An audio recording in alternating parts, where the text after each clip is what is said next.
recent pet food recalls, you might be more concerned about what you're feeding your furry friend. And if you've thought about switching foods but aren't sure where to start, our guest Jill Tack from the Pet Beastro has some advice. And we're happy to have Jill here right now. Thank you so much. Yes, thank you. All right, so tell us about the Pet Beastro. Yeah, so I got started about 10 years ago. I had a family pet that had cancer, and we were concerned about diet, and we had changed diet, and we made a huge improvement over his next 3 years, which once I got my own pets really transcended more into how can I feed better, how can I make my pets live longer. That was really where my basis started, and then it just kind of snowballed from there. Oh, wow. So tell us, I mean, you have quite the assortment here.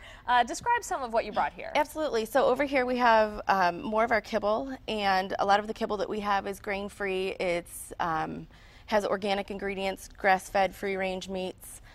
This is what we like to call our better category. Okay, up here? Yep, we have some treats that correlate along with the kibble.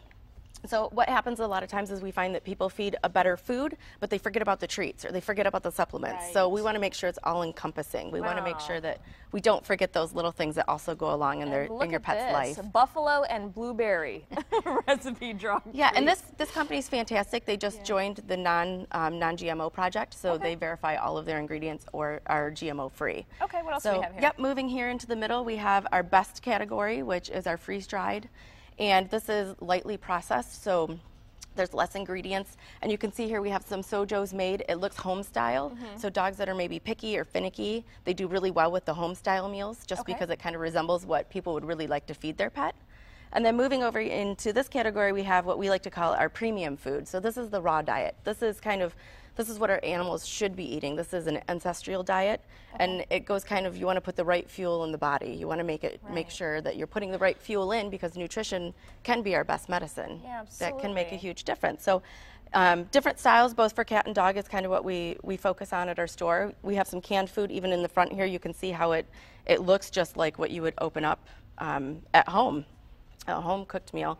Over here at the end we have a couple more organic treats. Again, some supplements we don't want to forget. We can really work on all nutrition aspects of the pet. You know, a lot of people too, when they talk about this, might think, oh boy, it's going to be much more expensive. Where is it when it comes to, you know, how budget friendly? Sure, like it can be affordable.